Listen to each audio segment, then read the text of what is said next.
Hello friends, मैं देवेन आर्य और आज हम बात करने वाले हैं क्लास 12th की इंग्लिश फ्लेमिंगो, जिसके अंतर्गत हम करने वाले हैं an elementary school classroom in slum. इसके क्वेश्चन आंसर, जैसा कि आपको पता है, ये आपकी पोएम नंबर 2 है।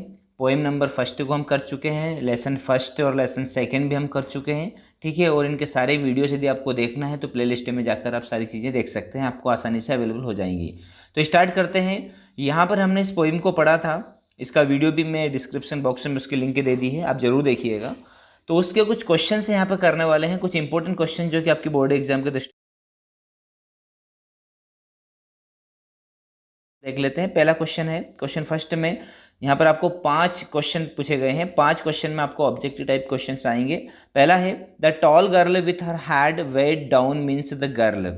वो जो लड़की जिसके बारे में हमने जिक्र किया था पोइम के अंदर कि एक ऊंची सी लड़की जिसका सिर झुका हुआ था, वो कैसी थी, क्यों उसका सिर झुका हुआ था? तो इसका सिर झुका हुआ था कि सी इज इल एंड एग्जेस्टेड। पहला वाला इसका आंसर आएगा, वो बीमार भी थी और साथ में थकी हुई थी। सेकेंड क्वेश्चन है, the paper seeming boy with rat's eyes means the boy. एक लड़के को पेपर स्विमिंग लड़का कहा गया था, उसकी आंखों को कहा गया था कि चूहे जैसी आंखें हैं। तो उसका क्या अर्थ होता है? तो वो जो लड़का था वो कैसा था? Thin, hungry and weak. ठीक है, वो कैसा था? दुबला पतला था, भूखा था और बहुत ही कमजोर था, इसलिए उसकी तुलना किससे की गई थी? Paper seeming boys with rat's eyes. चलिए, सी वाला क्वेश्चन है, the stunted unlucky heir of twisted bones means the boy. एक लड़के का जिक्र किया गया था जो कि बहुत ही अविकसित था, उसकी हड्डियां मुड़ी हुई थी। तो वो उसको ऐसा क्यों बताया गया था? क्योंकि हैज़ एन इनहेरिटेड डिसेबिलिटी, उसको एक ऐसी बीमारी थी जो उसको उसके पूर्वजों से मिली थी, उसके पिता से मिली थी। डी वाला क्वेश्चन है, his eyes live in a dream. उसकी आंखों में सपना था। स्क्विरल गेम, जो गिलेरियां थी उनका खेल था। In the tree room other than this means the boy. एक लड़का क्लास में ऐसा बैठा था जो बाहर गिलेरियों को देख रहा था, उनके पेड़ के ऊपर बने हुए घर को देख रहा था। तो उसके अंदर क्या था, उसमें क्या खासियत थी? तो वो क्या था? Distracted from the lesson. वो जो लेसन अंदर पढ़ाया जा रहा था उससे डिस्ट्रैक्ट हो रहा था, बाहर के नज़ारे वो देख रहा था। लास्ट क्वेश्चन आता है, ये वाला इंपॉर्टेंट है, the children's faces are compared to rootless weeds this means they.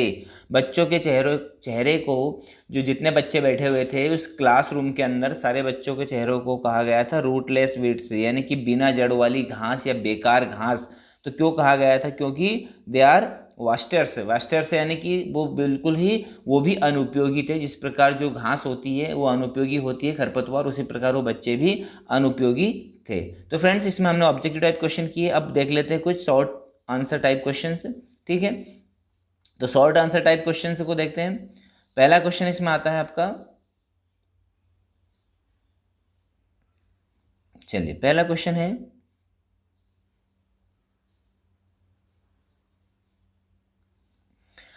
What do you think. यानी फर्स्ट क्वेश्चन के अंतर्गत हमने ऑब्जेक्टिव टाइप क्वेश्चन पढ़े, सेकंड क्वेश्चन के अंतर्गत हम शॉर्ट आंसर टाइप क्वेश्चन पढ़ेंगे। शॉर्ट आंसर क्या है, ये तो आपको जो 12th क्लास में है तो थोड़े लॉन्ग आंसर ही चलेंगे।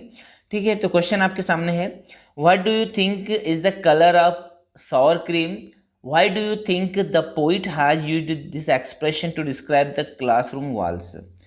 पोइट ने हमको कहा था कि जो क्लासरूम की जो दीवारें हैं वो सौर क्रीम कलर की हो गई। तो सौर क्रीम का अर्थ क्या होता है और लेखक ने इस शब्द का इस्तेमाल क्यों किया? सौर क्रीम का अर्थ होता है कि थोड़ा सा, है ना, कि जिसका कलर डाउन हो जाता है, मलाई कलर जिस प्रकार का कलर हो जाता है, सफ़ेद भी नहीं रहता है, थोड़ा थोड़ा पीला उसका कलर हो जाता है, मतलब गंदा।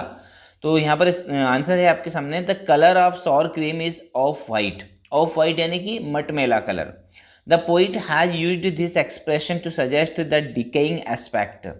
लेखक ने, कवि ने यहाँ पर इस कलर का यूज़ किया है क्योंकि वहाँ डीके का अर्थ होता है सड़ा गला, यानी कि जो एस्पेक्ट वहाँ पर जो परिदृश्य था वो बहुत ही सड़ा सा परिदृश्य था क्लासरूम का।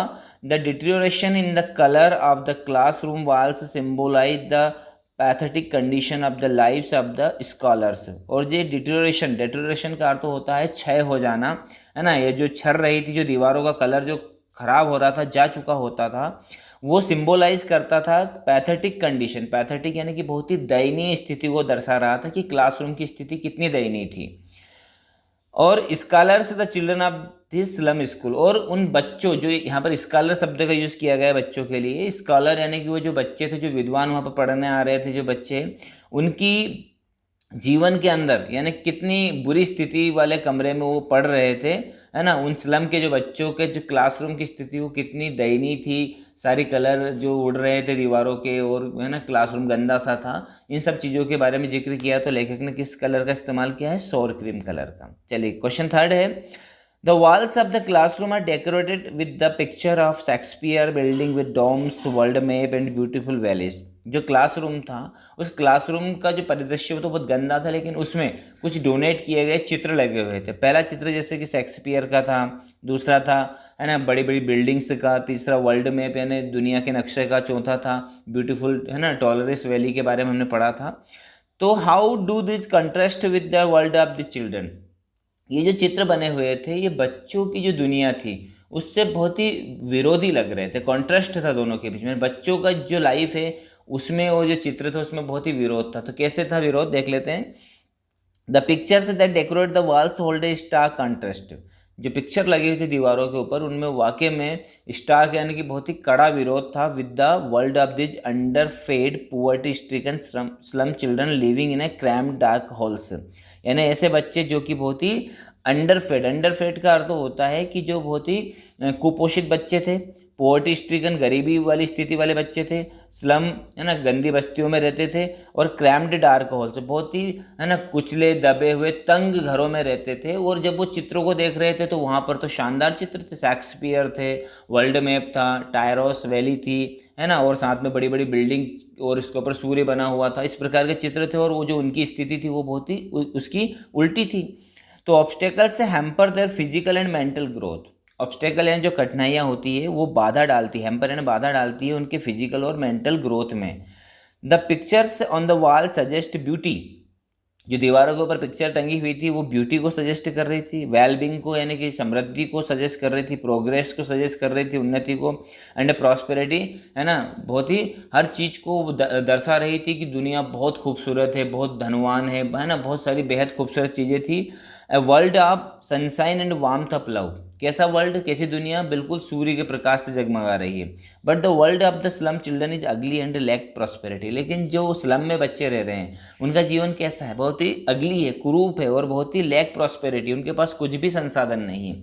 तो यहाँ पर दोनों के बीच में कॉन्ट्रास्ट था, एक विरोध था, वो वाकई में विरोध था क्योंकि बाहर की दुनिया और उनकी दुनिया में बहुत ही अंतर था। ठीक है, चलिए आगे बढ़ते हैं। अब नंबर आता है हमारा लास्ट क्वेश्चन है, what does the poet want for the children of the slum. कवि जो स्लम के बच्चे हैं उनके लिए क्या करना चाहता है।